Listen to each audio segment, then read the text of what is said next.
Je crois nous allons commencer. Moi qui vous parle, je suis Uwezo Baguma. Je travaille pour TFound. Mon rôle, je suis conseiller à transformation de masculinité pour la région Est et Centre de l'Afrique. Je suis basé en République démocratique du Congo. Je suis aussi membre du groupe régional de travail sur la VBG. Bienvenue à tout le monde pour ce webinaire où nous allons partager des expériences, nous allons apprendre sur les pratiques émergentes. Et aujourd'hui, nous sommes heureux de recevoir notre collègue et notre frère Christian Vovi.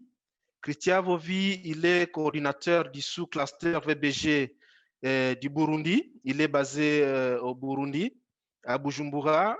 Christian, il va présenter les résultats d'une étude sur les normes sociales qui a été récemment menée par les membres du sous-cluster VBG au Burundi, et c'est là dans 6 provinces du Burundi. Alors, avant de commencer, je vais nous rappeler quelques normes. D'abord, les participants, vous êtes mis automatiquement sous sourdine, c'est-à-dire vos micros sont désactivés automatiquement.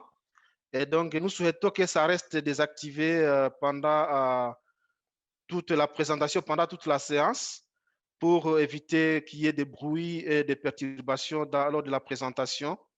Également, les participants, vous êtes encouragés à pouvoir écrire des questions. Si vous avez des questions, vos questions sont les bienvenues. Vous pouvez les partager dans les chats et nous serons là en train de les rassembler. Et le moment venu, nous les partagerons avec notre présentateur pour qu'il puisse répondre à vos questions. Donc, veuillez poser des questions dans les chats pendant que le présentateur sera en train de parler. Et au même moment, quand il finira à parler, nous allons récolter les différentes questions et commencer à les poser au présentateur. Et comme je vous l'ai dit, nous allons écouter Christian qui nous parle de la part du sous-cluster du Burundi. Christian, à vous la parole. Ok, merci beaucoup, Wezo. Merci encore à tout le monde, à Jessica et les autres pour cette opportunité offerte de partager les résultats de l'évaluation sur les normes sociales en lien avec les violences faites aux femmes et aux filles. Et nous avons réalisé au Burundi dans le cadre d'un projet conjoint UNFPA PNUD en collaboration avec le ministère de la Solidarité, protection des personnes humaines, également du genre. Comme Wezo l'a dit, je suis le coordonnateur du sous-groupe secteur violence basée sur le genre. Donc, je suis au Burundi depuis 2019, juillet 2019 jusqu'à aujourd'hui. Je vais essayer de me focaliser sur 5 points essentiels relativement à mon intervention. Je vais vous présenter d'abord les contextes du projet, les objectifs de cette évaluation, la méthodologie qui a été utilisée, les résultats obtenus, mais également les recommandations clés émises par le participant pour combattre le facteur, les normes sociaux, n'est-ce pas, qui contribuent aux violences faites aux femmes et aux filles. Et enfin, je vais aussi vous partager, n'est-ce pas, les prochaines étapes par rapport aux résultats. Par rapport au contexte du projet, il faut dire que c'est un projet conjoint. Comme je disais, peux vous arrêter une nous minute, s'il vous avons plaît? réalisé avec... Christian? Désolé de vous interrompre. Est-ce que vous pouvez mettre votre présentation sur le plein écran? Sur le presentation mode? Oui, Philippe, allô? Parce qu'on voit tout en petit, pardon. Oui, on demande de mettre votre présentation à plein écran parce que là, on voit trop petit.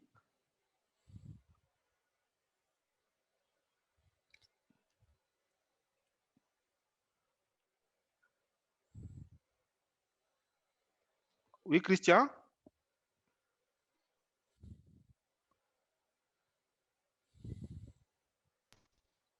C'est bon comme ça? Non, Oui, il c'est faut pas mettre en encore mode marché. diaporama. Mettez ça en mode diaporama. Là-bas, oui. Cliquez là-bas. Allô, allô?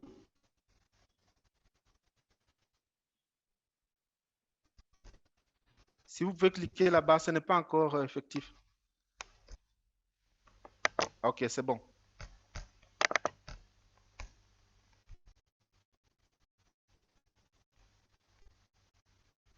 Allez-y, Christian, c'est bon. Ok.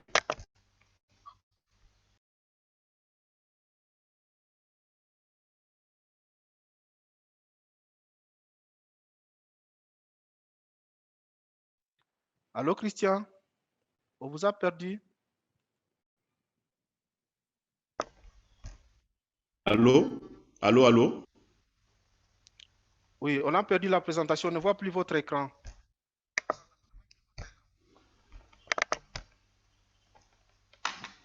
C'est bon? Oui, ça va, c'est bon. Ok. Donc,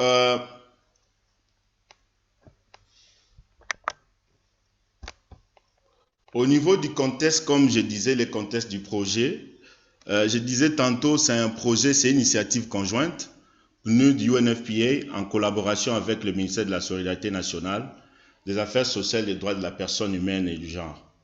C'est un projet qu'on a écrit, c'est un projet pour 4 ans, mais on a pu mobiliser de l'année passée, au mois de juillet jusqu'au mois de décembre. Il y a une dérogation, une extension qu'on a obtenue juste pour nous permettre de réaliser cette étude. Donc, comme je disais, c'est un projet qui couvre 6 provinces, notamment la province de Kayanza, Mwaro, Ngozi, Kirundo, Gitega et Rumonge. Et c'est une évaluation, comme j'ai dit, que nous avons pu mener dans ces 6 provinces-là. C'était au mois de janvier et février. Donc, on a pu bénéficier de l'appui. On a recruté une consultante pour nous aider, n'est-ce pas, à réaliser cette évaluation-là. Comme je disais, avec l'appui aussi de l'équipe UNFPA et le ministère des Affaires sociales. Quels sont les objectifs de cette évaluation? Donc, l'objectif de cette évaluation était vraiment de collecter des informations, n'est-ce pas, des opinions sur les normes sociales, de comprendre les causes et les facteurs de violence pour nous permettre, n'est-ce pas, de renseigner nos programmes, le programme en cours, mais également le programme à venir. Pour, voilà, en termes de stratégie de plaidoyer, de sensibilisation, avec ces informations-là collectées, ça pourrait vraiment nous orienter et maximiser encore davantage l'impact de nos programmes. Il était question vraiment d'identifier, pendant la mise en œuvre de cette évaluation-là, identifier vraiment les types de violences auxquelles font face les femmes et les filles, quelles sont les causes, quelles sont les conséquences, également d'analyser les services disponibles. S'il y a des cas de violence basée sur le genre, comment est-ce que les femmes et les filles accèdent aux services?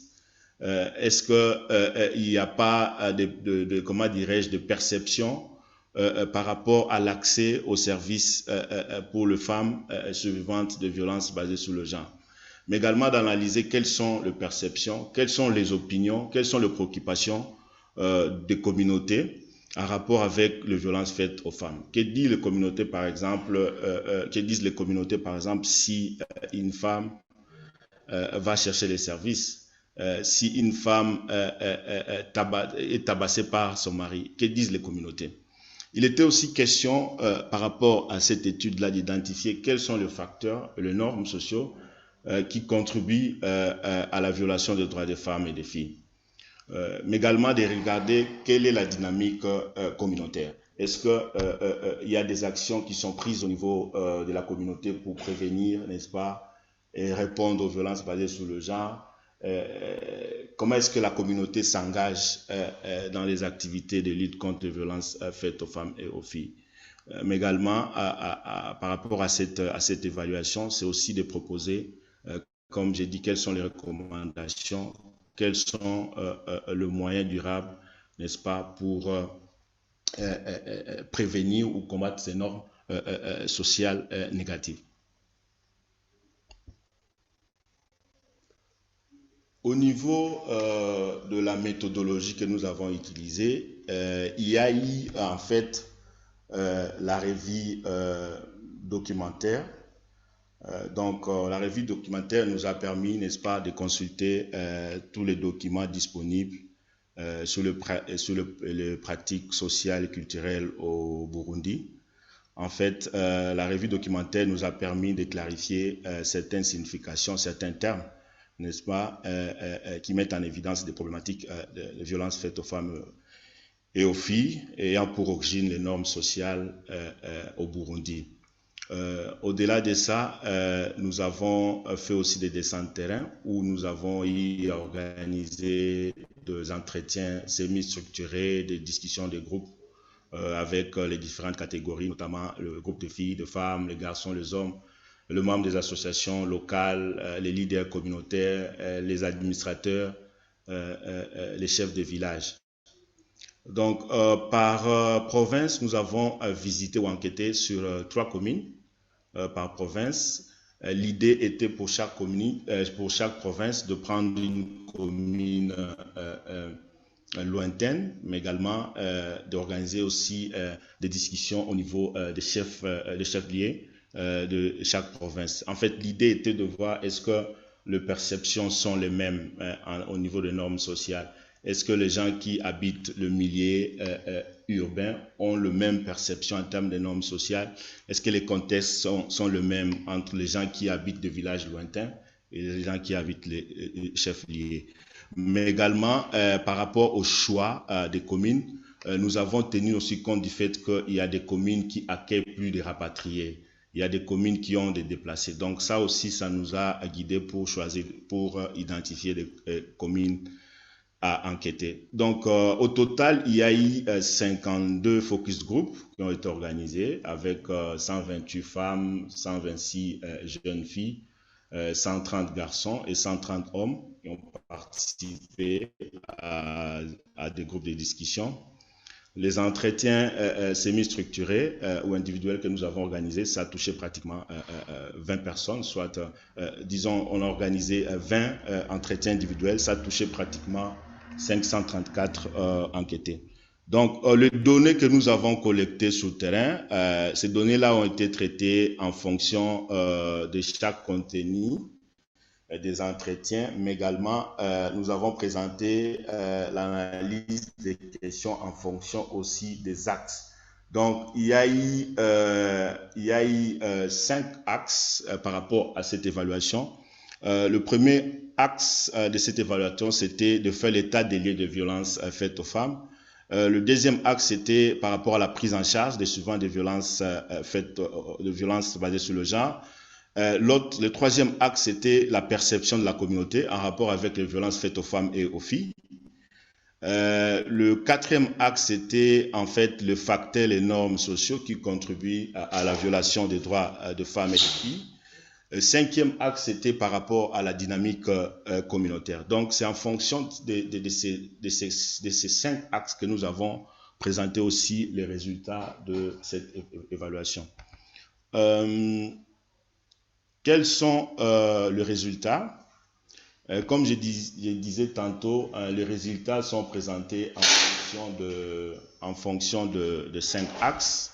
L'état des lieux, la prise en charge des survivantes, la perception de la communauté, le facteur et puis la dynamique communautaire dans la lutte contre les violences basées sur le genre. Donc, au niveau de l'état des lieux de violence, partant des discussions, des entretiens que nous avons eus, les gens ont mentionné plusieurs types de violences auxquelles font face les femmes et les filles, notamment les violences physiques, notamment tout ce qui concerne les coups et blessures, les violences sexuelles. Ils ont aussi mentionné tout ce qui est en rapport avec les violences socio-économiques.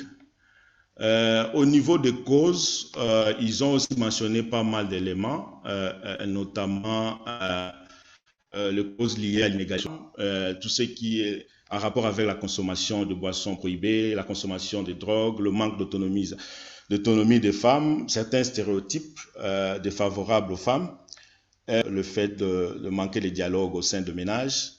Ça a été aussi mentionné comme étant une cause, n'est-ce pas, de violence basée sur le genre. Dans certains focus group, ils ont mentionné le fait, voilà, la corruption, la mauvaise compagnie. Au niveau des conséquences, il y a eu pas mal aussi d'éléments qui ont été relevés pendant le groupe de discussion. Il y a le risque, par exemple, pour la santé, tel que le maladie et grossesse non désirées. Il faudra dire qu'au niveau, ils ont donné des exemples, certains répondants, ils ont évoqué, par exemple, l'incapacité des femmes de négocier des relations sans risque ou bien de refuser des rapports sexuels non désirés, ce qui fait qu'il y a vraiment une fréquence élevée, n'est-ce pas, des infections sexuellement transmissibles. Et pendant les groupes de discussion, il y a même des femmes qui ont mentionné que voilà, la femme est considérée comme un objet pour son mari, qu'elle soit malade ou qu'elle n'ait pas envie. Il y a des choses qu'elle ne peut pas refuser de faire. Donc, ces actes peuvent avoir comme conséquence les maladies sexuellement transmissibles. Mais il y a eu aussi des conséquences psychologiques qu'ils ont soulevées, liées à la maltraitance, au traumatisme psychologique. Ils ont soulevé aussi des questions, les conséquences d'ordre social, le fait que voilà, certaines victimes ou survivantes de violences basées sur le genre, les femmes, sont rejetées parce que voilà, au niveau de la communauté, parce que elles sont allées dénoncer, n'est-ce pas, le cas de violence où peut-être qu'une fois tabassée par le mari, elle est allée voir la police et tout ça. Et ces gens-là, par moments, sont vraiment rejetés au niveau de la communauté.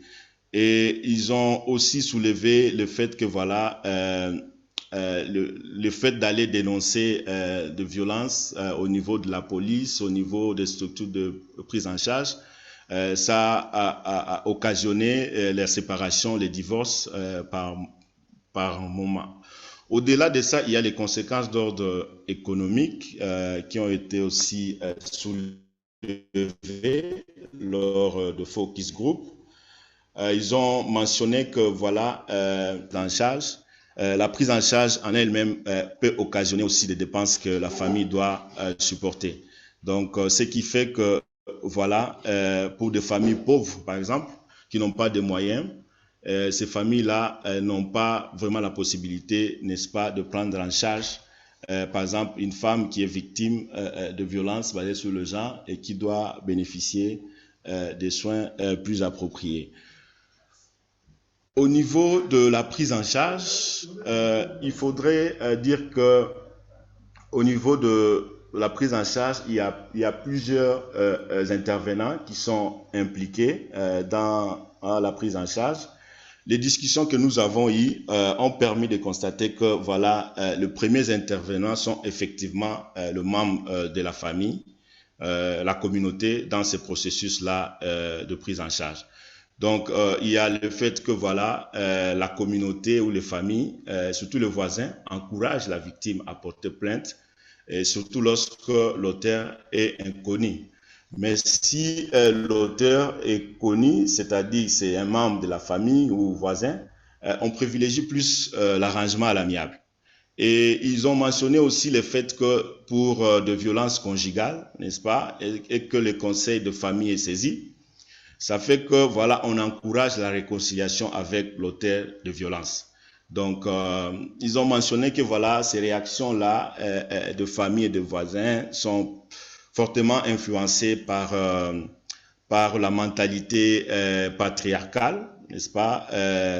Et ils nous ont partagé un adage, c'est en Kirundi, qui dit que non, voilà, la femme victime doit supporter les actes de violence. C'est comme s'il s'agissait vraiment quelque chose du quotidien normal de la femme mariée. Donc, la femme doit supporter, même si elle est victime de violence, elle ne doit pas dénoncer cela, elle doit supporter. Donc, c'est normal. Au-delà de ça, il y a l'administration locale qui est vraiment impliquée aussi dans ces processus-là de prise en charge. Et des discussions que nous avons eues avec les administrateurs communaux ont dégagé des réactions et des attitudes diversifiées. Il y a quand ils reçoivent de plaintes, il y a certains administrateurs qui réagissent de manière plus ou moins pertinente en référant des cas vers des structures habilitées comme les OPJ et les centres de soins. Mais il y a aussi dans certains focus group où les femmes ou surtout les enquêtés ont déploré à ce niveau-là surtout des arrangements à l'amiable. Donc, on demande juste à l'auteur de violence de donner un peu d'argent à la victime et puis l'affaire est close.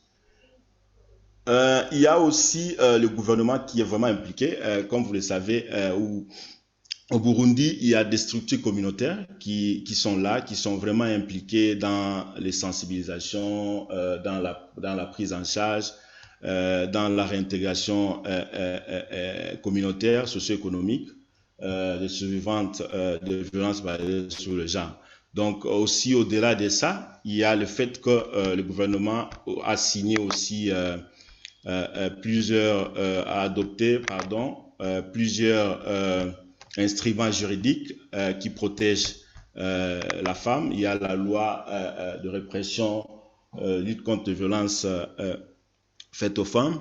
Il y a aussi le ministère de la solidarité, comme je disais, qui a mis en place les directions provinciales de développement familial et social qui assurent l'appui psychosocial. Il y a aussi un grand rôle qui est joué par les organisations de la société civile en ce qui concerne la prise en charge médicale, ce qui concerne la prise en charge judiciaire, psychosociale, mais également économique. Mais au niveau de la prise en charge médicale, il faut souligner que lors des discussions que nous avons eues, les gens ont soulevé la question du caractère payant, n'est-ce pas, de l'expertise médicale, et que souvent, si vous allez à l'hôpital, l'admission dans les structures de santé nécessite encore de paiement de frais de caution. Donc, on peut dire aussi au niveau judiciaire, il y a encore des choses à améliorer parce que lors de Focus Group, ils ont mentionné que voilà, les lois sont là, mais il y a toujours des écarts en termes d'application de ces lois. Et que voilà, il peut arriver que les sanctions qu'on inflige aux auteurs ne soient pas vraiment des sanctions plus ou moins efficaces. Donc, lors de discussions ou des entretiens que nous avons eus, ils ont mentionné que voilà, le gouvernement doit vraiment encore renforcer, mettre un peu de rigueur en ce qui concerne les sanctions des auteurs de violences faites aux femmes et aux filles. S'il vous plaît, il y a des gens qui disent qu'ils ne voient plus la présentation. Oh. Je ne sais pas c'est qui. Moi, je suis en train de la voir. Aminata Béa ne voit pas la présentation. Je ne sais pas si c'est un problème. Je ne sais pas si c'est le cas pour tout le monde. On va voir si c'est le cas pour tout le monde. Mais sinon, je ne sais pas, peut-être qu'elle a un problème avec... Je crois qu'elle a un problème, mais je vois Mariette où elle dit qu'elle voit. Donc, oui. Je crois qu'on peut continuer. Peut-être c'est un problème d'Internet. elle peut encore vérifier si ce n'est pas un problème de ce côté. Ok, ok, d'accord, ok. Donc, il y a la perception de la communauté par rapport aux violences faites aux femmes et aux filles. Il faudra dire qu'à ces niveaux, il y a certains participants ou répondants qui ont mentionné que voilà, les violences faites aux femmes, c'est vraiment un mal de la société et contribue au non-développement et qu'il faut vraiment lutter contre ce mal-là. Et il y a les autres qui ont mentionné que voilà, les violences faites aux femmes, c'est normal parce que c'est quelque chose qui est ancré dans les pratiques des familles burundaises. Par exemple, c'est l'homme qui doit orienter, gérer les revenus. La femme doit exécuter les travaux domestiques, ménagers. Ils ont aussi mentionné que voilà, c'est l'homme qui est l'autorité. C'est lui qui doit sanctionner des égards au niveau de ménage. Donc, plusieurs opinions de participants pour soutenir, n'est-ce pas, cette position-là, disant que voilà, les violences faites aux femmes, c'est quelque chose de normal. Donc, comme je disais, la perception, la communauté détermine aussi, a déterminé aussi les attitudes, n'est-ce pas, et les comportements des uns et des autres, que ce soit de la victime, que ce soit de parents, que ce soit des communautés, que ce soit aussi de l'administration locale.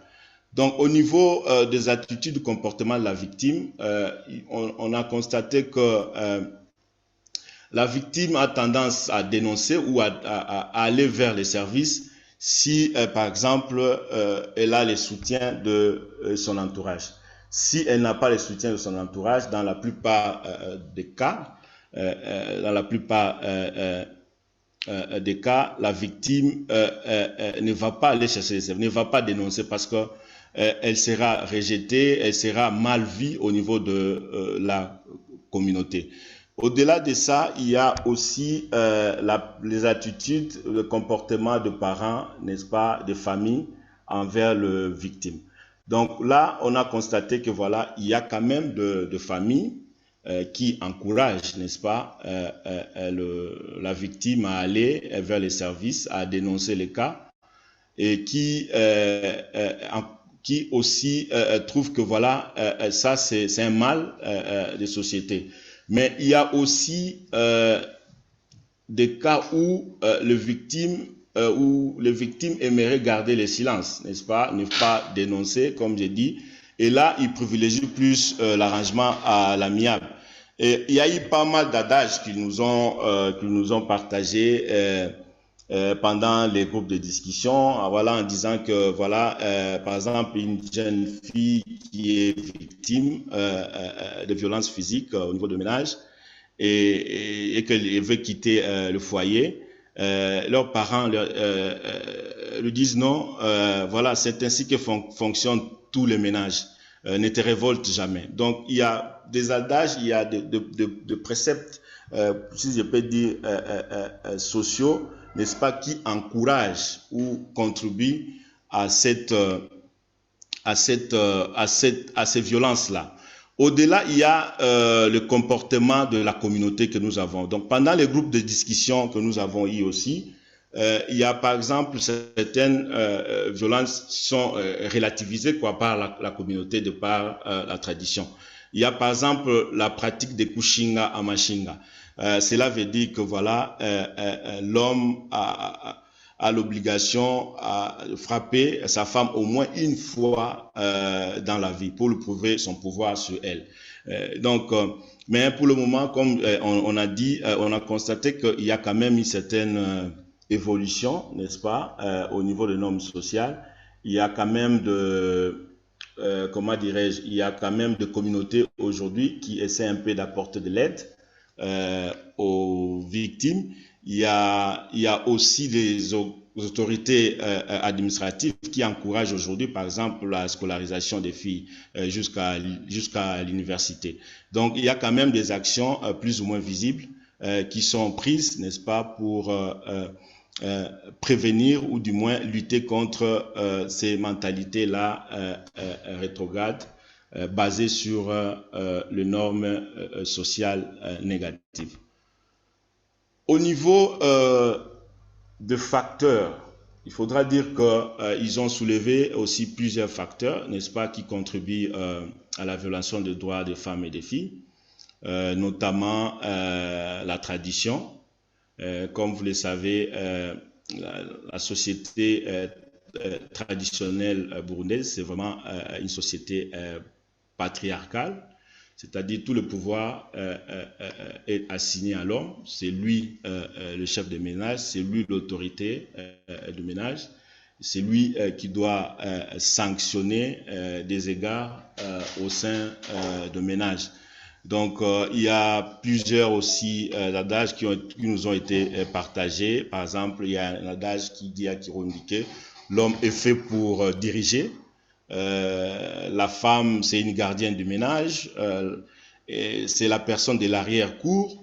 Ils ont même appelé la jeune fille Umurondo. Cela veut dire que c'est pour montrer en fait la fonction reproductrice de la femme dans la société. Et je me rappelle aussi dans d'autres groupes de discussion, voilà, ils ont parlé, ils ont dit que la femme au Burundi traditionnelle s'appelle Umukwenzi. Ça veut dire que voilà, la femme doit vraiment mettre proprement le pain, elle doit être prête à s'atteler aux tâches fatigantes, n'est-ce pas, résignée face à la pénibilité, des choses comme ça. Il y a la question de l'impunité, ça aussi ça a été soulevé comme étant un facteur. Il y a l'alphabétisme et l'ignorance de certaines lois aussi. On a constaté que la plupart des femmes et des filles ne sont pas informées sur leurs droits. Les niveaux aussi d'éducation à jouer. Il y a aussi certaines croyances religieuses qui continuent toujours à véhiculer ces normes-là négatives. Par exemple, on nous a parlé en disant que il y a par exemple des croyances religieuses qui disent que voilà, l'homme a été créé par Dieu et la femme est venue de l'homme. Donc, dans des discussions, ce sont des propos comme ça pour montrer que voilà, il y a quand même de croyances religieuses qui essayent un peu, n'est-ce pas, de véhiculer encore ces normes-là. Aussi, au niveau de certains dogmes et doctrines, surtout en ce qui concerne, ils disent que non, voilà, par exemple, la femme ne doit pas prendre la parole devant les hommes, ce qui fait que voilà, on accorde rarement le droit dans la tradition burundaise, droit à la femme, par exemple, de prêcher et des choses comme ça. Au niveau de la dynamique communautaire, comme je disais, il y a eu quand même des propositions ou des suggestions qui ont été mentionnées durant les discussions que nous avons eues avec les femmes et les filles, les hommes et les leaders communautaires. On a constaté qu'il y a l'existence des comités de lutte contre les violences. Il y a les structures communautaires, si je peux dire ainsi, qui existent déjà et qui sont impliquées vraiment dans la lutte contre les violences faites aux femmes et aux filles. Notamment, ils ont parlé des CDFC, c'est-à-dire des comités communautaires développement familial et social. Ils ont parlé de l'existence des comités de protection de l'enfant. Mais également, ils ont mentionné qu'il y a aussi un rôle qui est joué par la famille. C'est-à-dire, il y a déjà un dialogue qui s'installe au niveau de famille où le parent essaie un peu aussi de prodiguer ou d'éduquer des familles, des enfants sur tout ce qui concerne le méfait et de violences basées sur le genre, tout ce qui concerne comment dirais-je, le référencement des victimes ou de survivantes vers les services de prise en charge, mais également l'implication à tout ce qui concerne les arrangements à l'amiable. Au niveau du gouvernement, comme j'ai dit, il y a une forte implication aussi en termes de répression des auteurs de violences basées sur le genre. mais également le gouvernement est très impliqué dans le renforcement des capacités aussi des structures communautaires qui existent. Les associations, comme j'ai dit, les associations sont là aussi pour disséminer, n'est-ce pas, les textes des lois sur les violences basées sur le genre. Il y a la prise en charge aussi de victimes de violences faites aux femmes et aux filles qui sont aussi prises en charge. Mais on a constaté aussi l'émergence, n'est-ce pas, des associations féminines. Notamment, on a vu que dans certaines communes où on était, il y a des structures comme des femmes médiatrices, donc qui sont vraiment impliquées dans tout ce qui concerne le référencement des cas. Comment combattre les facteurs, les normes sociaux? Comme j'ai dit, il y a eu des recommandations qui ont été faites, que nous avons résumées ici. Donc, comme ils ont dit, en fait, combattre les normes sociales demande l'engagement de tout le monde. Ce n'est pas seulement au niveau des institutions politiques, au niveau du gouvernement, mais ça doit commencer de la famille où les enfants doivent être socialisés, n'est-ce pas, à la tolérance, au pardon, au respect de l'égalité de genre, n'est-ce pas, au partage des responsabilités et rôles. Donc, ils ont mentionné que c'est à ce niveau-là aussi qu'il faut qu'il y ait un focus. Comment est-ce que les parents doivent être impliqués? Comment est-ce que la communauté doit être impliquée pour que déjà, au niveau des familles, nous puissions être socialisés à l'égalité de genre. Au niveau de la communauté, ils ont proposé que voilà, il faut qu'on puisse renforcer les sensibilisations, n'est-ce pas, sur les questions de droits des femmes et des filles. On pourrait travailler par exemple avec les leaders communautaires, les leaders religieux, le faiseur d'opinion, les réseaux de femmes qui existent. Je sais qu'au Burundi, il y a ce que nous appelons, par exemple dans des communes où on était, il y a des structures qu'on appelle des zones modèles. Donc, ces zones modèles-là, on pourra s'appuyer sur ces zones modèles-là pour faire véhiculer le message. Il y a par exemple des structures dirigées par les Bashingantais, donc ce sont les sages. Donc il y a moyen de s'appuyer sur ces structures-là pour faire véhiculer le message par rapport aux droits des femmes. Ils ont parlé aussi du fait qu'on doit organiser des sensibilisations, notamment à travers des animations radio diffusées, des sketchs, des théâtres éducatifs. Au niveau de l'État, on doit vraiment faire un plaidoyer pour que voilà, on puisse introduire la thématique en rapport avec la lutte contre les violences basées sur le genre et les normes sociales dans le programme scolaire.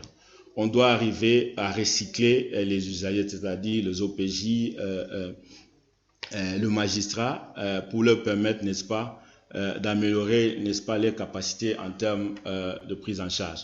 On a parlé aussi le fait de renforcer encore davantage, n'est-ce pas, la capacité de ces structures communautaires-là qui sont sous tutelle du ministère du genre. Donc, il y a par exemple, comme je disais, les directions provinciales de développement familial et social qui sont en place, qui sont pratiquement dans toutes les provinces et dans toutes les communes.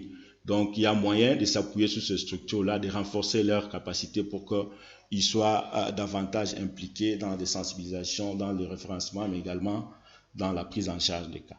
Donc, on a parlé de la multiplication et la vulgarisation des textes de loi en rapport avec la répression. Donc, on a dit à ce niveau-là que voilà, les lois sont là, mais il faudrait vraiment que nous puissions renforcer la vulgarisation de ces lois-là, mais également peut-être les traduire en Kirundi pour que même les gens qui sont dans des villages les plus reculés puissent avoir des messages, puissent connaître qu'est-ce que dit la loi et quel est le processus si jamais vous êtes victime de violences. Quelles sont les prochaines étapes? Il faut dire que le rapport a été déjà validé par le gouvernement depuis le 28 mai. Ça a pris un peu de temps, comme je disais. C'est au mois de février qu'on a terminé, du moins le premier draft. Donc, on a donné pratiquement assez de temps au gouvernement qui avait fait des feedbacks et on a organisé un atelier qui a réuni toutes les parties prenantes, notamment les associations qui interviennent dans la lutte contre les violences faites aux femmes et aux filles. Il y a des experts des différents ministères qui étaient là, donc nous avons pu valider les rapports. Donc on est en train d'éditer les rapports Et par la suite, ça sera publié. Je pense que les copies aussi vous seront partagées. Et ensuite, il y aura un atelier de présentation et de vulgarisation de ces rapports-là qui sera organisé ici à Bujumbura. Donc, de mon côté aussi, comme on a dit, on va faire aussi des présentations au niveau des différents mécanismes de coordination tels que les sous-secteurs, les secteurs, mais également au niveau de l'équipe humanitaire pays. Donc, voilà un peu tout ce que j'avais à partager avec vous par rapport aux résultats de cette étude. Les rapports, c'est pratiquement 56 pages, ces rapports.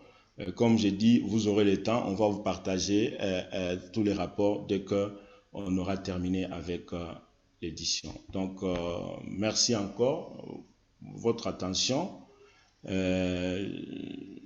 Uwezo, over to you pour la suite. Merci beaucoup, Christian, pour cette brillante présentation et surtout pour le partage des résultats qui pourraient, n'est-ce pas, inspirer à comment lutter contre les problèmes de violence qui, parfois, les facteurs ou bien les conditions sont les mêmes au Burundi comme ailleurs. Alors, nous avons récolté quelques questions, 3, je crois, et je vais encourager d'autres personnes qui ont des questions à continuer à les poser dans le chat pendant que Christian sera en train de répondre aux questions que nous avons déjà récoltées. La première question, c'est la question qui a été posée par Marietou Dia, qui voulait savoir comment est gérée la confidentialité au niveau communautaire quand on sait que tout le monde se connaît. N'y a-t-il pas un plus grand risque de stigmatisation? Christian? D'accord. OK. Comment vous avez eu à gérer la confidentialité? Comment vous aviez eu à rassurer ou bien à gérer la confidentialité au niveau communautaire quand on sait que tout le monde se connaît?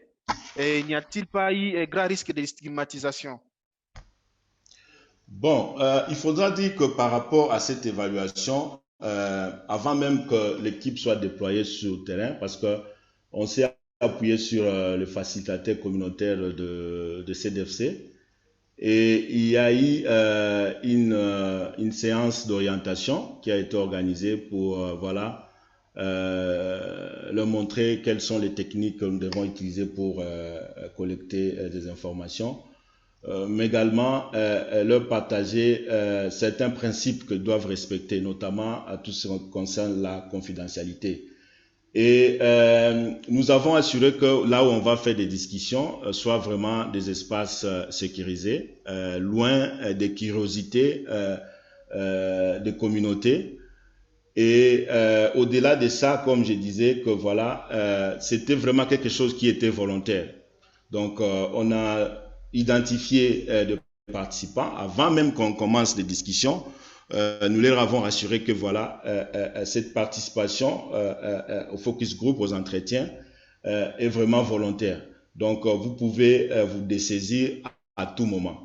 Donc, je peux dire que la confidentialité a été rassurée d'abord par le fait qu'on a orienté les facilitateurs, les enquêteurs, pour dire que voilà, il y a des principes que nous devons respecter. On ne doit pas prendre les noms. Par exemple, quand vous allez lire le rapport, on n'a aucunement mentionné les noms de participants. On a parlé de façon plus ou moins globale en disant que les femmes ont soutenu, ou du moins les administrateurs ont soutenu. Donc, ce n'est pas dire que non, on a cité les noms. Donc, c'est vraiment le principe, on a insisté sur ce principe-là. Donc, au-delà de ça, il y a aussi l'espace où nous avons organisé nos focus group. Donc, ce n'était pas dans des endroits publics comme ça, ouverts, mais c'était des endroits sûrs. Je me rappelle, il y a même des écoles que nous avons, où nous avons organisé des focus group. Donc, tout ça, c'est pour assurer vraiment qu'il y ait une certaine confidentialité pour ne pas exposer davantage le participant aux différents focus group, également entretien. Je ne sais pas si j'ai bien répondu ou j'ai satisfait à la demande du premier intervenant.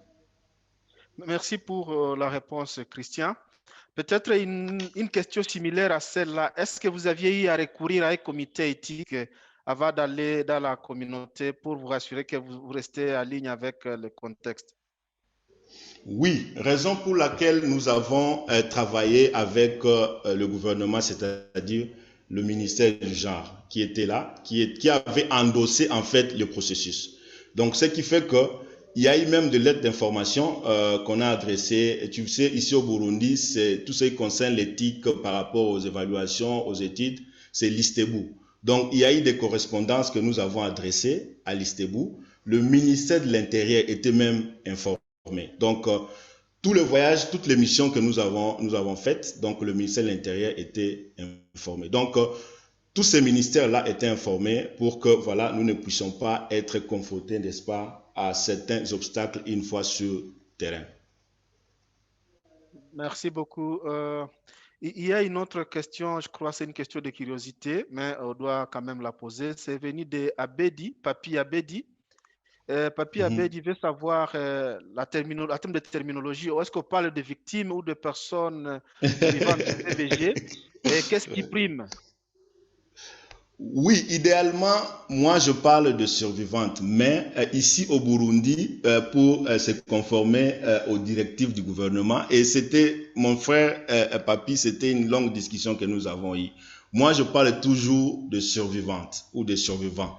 Mais quand on a reçu des commentaires, on nous a demandé d'enlever survivants et de garder victimes. Et dans tous les documents officiels ici du ministère, ils parlent toujours de victimes. Donc c'est dans l'esprit de se conformer, n'est-ce pas, aux directives, aux orientations du ministère. Voilà pourquoi nous avons gardé victime.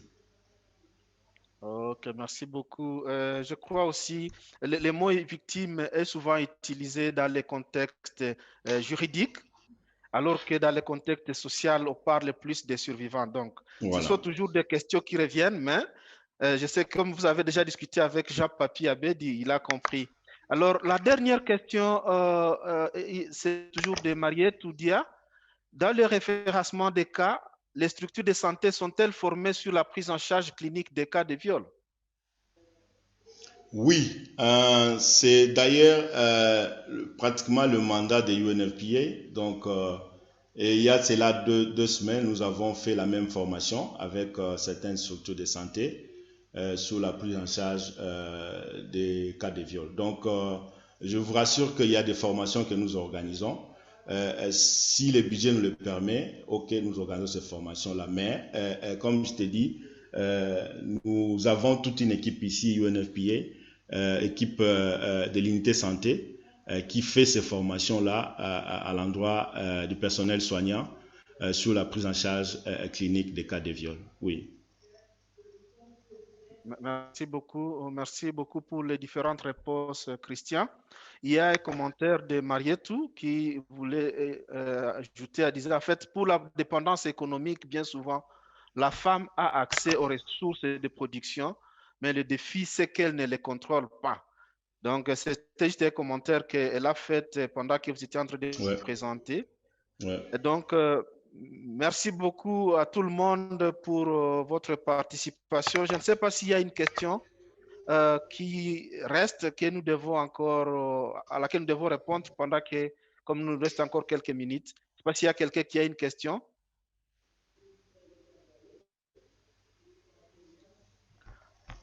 Voilà, s'il n'y en a pas, permettez-moi de vous remercier au nom du groupe de travail régional sur la VBG pour l'Afrique orientale et australe.